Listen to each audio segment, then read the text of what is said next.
कितना बड़ा है ब्रह्मांड?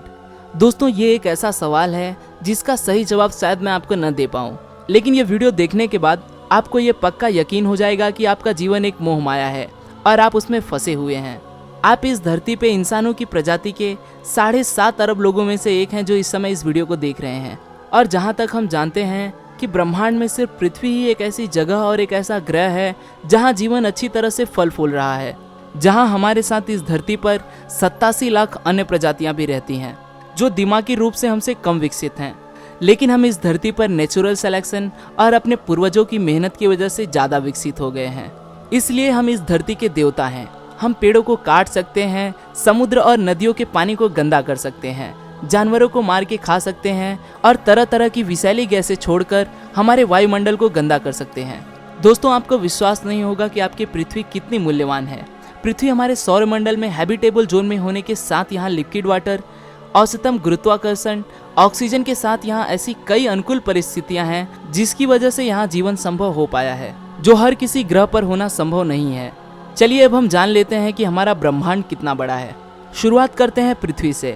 पृथ्वी हमारे सौरमंडल का तीसरा ग्रह है और इसका तारा सूर्य व्यास के आधार पर इससे 109 गुना अधिक बड़ा है। ब्रह्मांड में हमारा सोलर सिस्टम हमारे पते की पहली लाइन है। अब चलते हैं दूसरी लाइन पे कि हमारा सूर्य कहाँ है।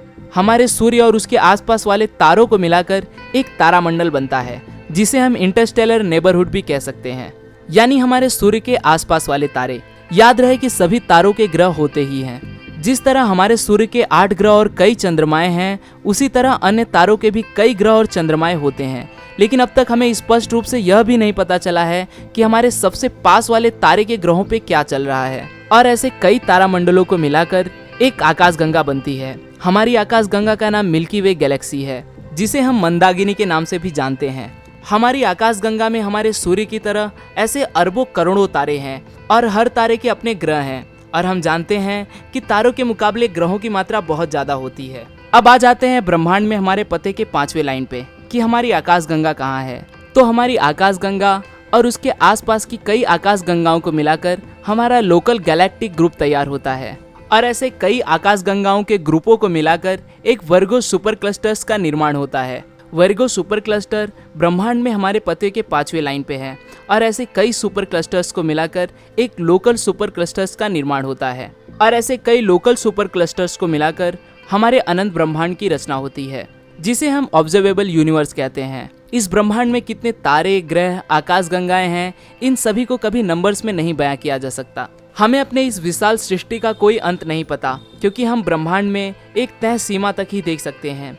कई विशेषज्ञों और धार्मिक किताबों का मानना है कि हम जितना भी ब्रह्मांड के बारे में जानते हैं वो सब एक विशाल महासागर के बूंद के बराबर है, यानी हमारे ब्रह्मांडों के भी महाब्रह्मांड हो सकते हैं। अब दोस्तों, दूसरा सबसे बड़ा सवाल यह है कि ये सब तारे, ग्रह, मैटर, समय, ये सब चीजें अस्तित्व में कैसे आई। तो इसके पीछे महाविस्फोट यानी बिग बैंग थियरी नामक सिद्धांत है, जिसको स्टीफन हॉकिंग्स ने समझाया है। हालांकि इनके इस सिद्धांत पे पूरा विज्ञान जगत विश्वास करता है। तो चलिए हम भी इस वैज्ञानिक पे विश्वास करके इनके बिग बैंग थियरी को समझ लेते हैं। इनका मानना है कि आज से 13.8 अरब साल पहले ब्रह्मांड में कोई समय ही नहीं था। उस समय ब्रह्मांड में किसी भी मैटर का निर्माण नहीं हुआ था। पूरी सृष्टि में अंधेरा ही अंधेरा था और सब कुछ रुकी हुई थी। और एकाएक एक बिंदु से महाविस्फोट होने के बाद धीरे धीरे सारे ब्रह्मांड की उत्पत्ति हुई। मान लीजिए कि एक छोटी सी बॉल है और उस बॉल में सारी आकाशगंगाएं, समय, तारे, ग्रह, ब्रह्मांड के सभी मैटर उस बॉल में मौजूद हैं। और आज से 13.8 अरब साल पहले इस छोटी सी बॉल में महाविस्फोट होता है, जिसके चलते ब्रह्मांड में सभी मैटर का निर्माण होता है।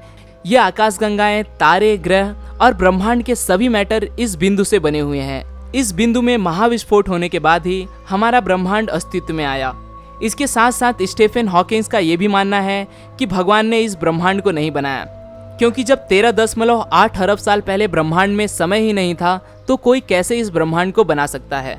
चलिए दोस्तों, मान लेते हैं कि भगवान ने ब्रह्मांड को नहीं बनाया, क्योंकि पहले ब्रह्मांड की रचना हुई, फिर हमारी पृथ्वी बनी और पृथ्वी पे कई तरह का जीवन बनना शुरू हुआ और उनमें से इंसान उभर कर आया, कई तरह की कहानियां बनी और भगवान का जन्म हुआ। और वैसे भी इस विशाल ब्रह्मांड के पैमाने पे ये मानना बिल्कुल गलत होगा कि पृथ्वी पर जन्मी किसी इंसानी प्रजाति ने ब्रह्मांड को बनाया। लेकिन जिस तरह किसी इंसान के दिमाग में कोई पॉजिटिव थॉट बैठ जाता है तो वे धीरे धीरे उस पर अमल करके अपने आप को सही कर लेता है, ठीक उसी तरह जो व्यक्ति भगवान का स्मरण करता है उसे भगवान से पॉजिटिव एनर्जी मिलती है। उससे उसका आत्मविश्वास बढ़ता है, उसे ऐसा लगता है कि उसके साथ कोई है जो उसकी रक्षा कर रहा है और भगवान से उसे पॉजिटिव एनर्जी मिलती है।